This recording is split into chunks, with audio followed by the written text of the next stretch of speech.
धाकड़ खबर, बेखौफजुमा बेबाक अंदाज।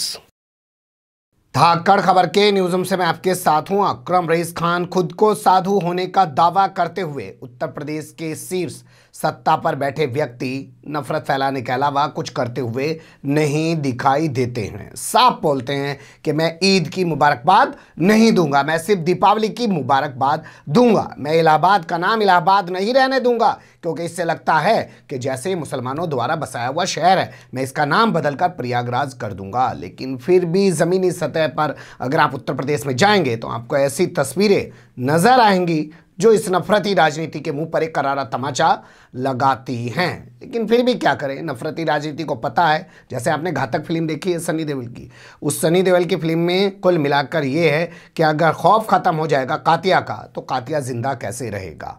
कातिया को जिंदा रहना है तो उसे अपना खौफ बरकरार रखना है। ऐसे ही लोगों को अपनी राजनीति करनी है तो नफरत जमा समाज के बीच में बनाए रखनी है। किसी भी तरीके से कुछ भी करके नफरत बनाए रखिए ताकि आपकी सत्ता बनी रहे। छोड़ देते हैं इस कहानी को, असल मुद्दे पे आते हैं। असल मुद्दा यही है कि जिस इलाहाबाद का नाम प्रयागराज बदलकर आदित्यनाथ योगी ने कर दिया था और जिसके बाद एक हंगामा खड़ा हो गया था, कहा गया था कि मुस्लिम तहजीब को मिटाकर या मुस्लिम तहजीब से जुड़े हुए किसी नाम को मिटाकर हिंदू संस्कृति का नाम प्रयागराज पर यानी कि इलाहाबाद पर थोपा जा रहा है। इसके जरिए हिंदू संस्कृति को बढ़ावा दिया जा रहा है। लेकिन क्या वहां पे हिंदू संस्कृति को वाकई में बढ़ावा दिया जा रहा है और लोग वाकई में हिंदू संस्कृति का पालन कर रहे हैं? ये तस्वीर जो सामने आई है वो तो कुछ ऐसा बयान नहीं करती। एक शख्स जिनकी मौत हो जाती है, हिंदू हैं वो, उनके अंतिम संस्कार के लिए उनके रिश्तेदार, उनके परिवार के लोग सामने नहीं आते हैं, जबकि हिंदू परंपरा के मुताबिक, सनातन धर्म के मुताबिक उनका अंतिम संस्कार होना पूरे मान सम्मान के साथ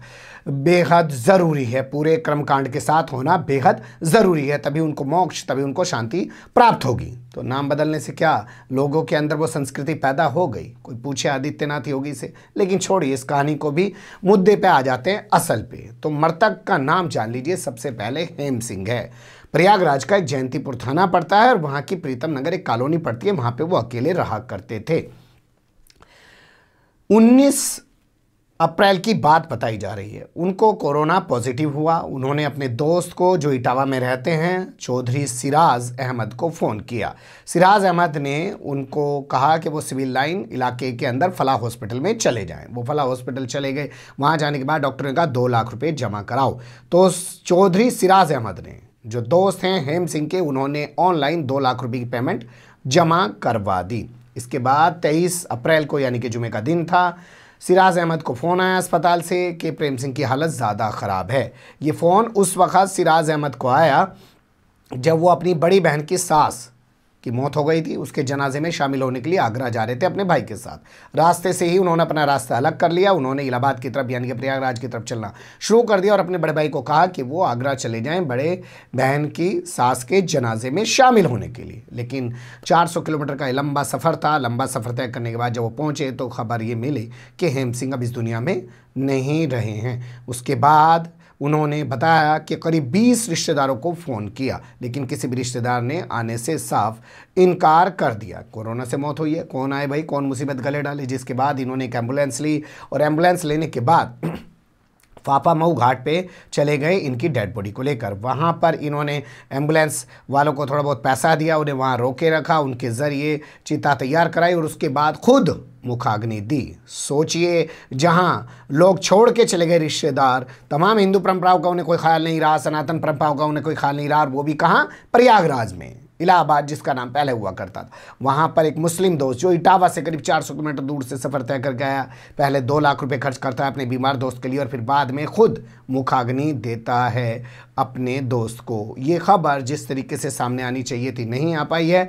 ये खबर शनिवार को सामने आई थी, हम आपके सामने सोमवार को रख रहे हैं क्योंकि हमारे पास तक अभी पहुंची। हम लोगों ने इस खबर पे काफ़ी काम करने का कोशिश की, कुछ लोगों से संपर्क किया, स्थानीय पत्रकारों से की, कुछ विजुअल, कुछ तस्वीरें बोलती हुई बाइट्स वगैरह आदि मिल जाएं, लेकिन नहीं मिल पाई हैं। तो हम ये अखबारों की कटिंग के ज़रिए ही, कुछ वेबसाइट की कटिंग के ज़रिए ही आपके सामने रख रहे हैं। कुल मिला के खबर ये है कि चौधरी सिराज अहमद ने 400 किलोमीटर दूर जाकर प्रयागराज में अपने दोस्त हेम सिंह की पहले मदद की और उसके बाद फिर उनका अंतिम संस्कार किया, यहाँ तक कि खुद ही मुखाग्नि दी।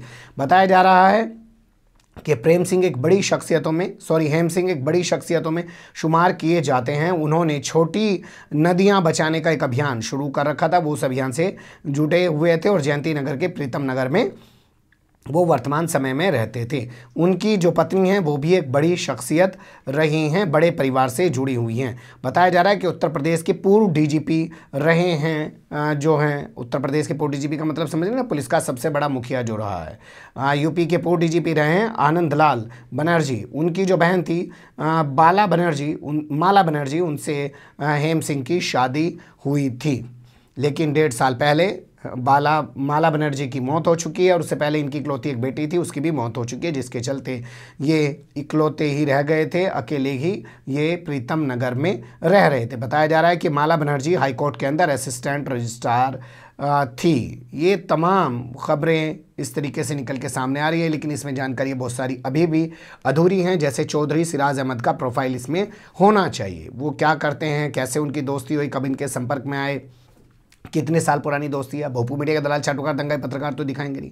हेम सिंह जो है उनकी अपनी क्या शख्सियत है, क्या सिर्फ इतनी शख्सियत है कि वो छोटी नदियां बचाने का एक अभियान चला रहे थे और उनकी पत्नी जो है पूर्व डीजीपी की बहन थी और हाईकोर्ट के अंदर असिस्टेंट रजिस्ट्रार थी, या इसके अलावा और भी तमाम चीज़ें इसमें निकल के आती हैं। तो बहुत सारे सवाल अभी अधूरे रह जाते हैं, लेकिन जैसे कि खबर आई मुझे लगा कि फ़ौरन आपको अपडेट कराया जाए। वैसे ही खबर 2 दिन पुरानी हो चुकी है। बने रहिएगा धाकड़ खबर के साथ। फिलहाल कमेंट्स के रूप में आप लोग अपनी राय दे सकते हैं, खबर को लाइक कर सकते हैं, चैनल को सब्सक्राइब कर सकते हैं और ज़्यादा से ज़्यादा हमारी खबरों को शेयर कर सकते हैं। फिर ऐसे ही किसी सुलगते हुए या उलझते मुद्दे लेकर मैं आपके सामने हूँगा हाजिर। फिलहाल अभी मुझे दें इजाज़त।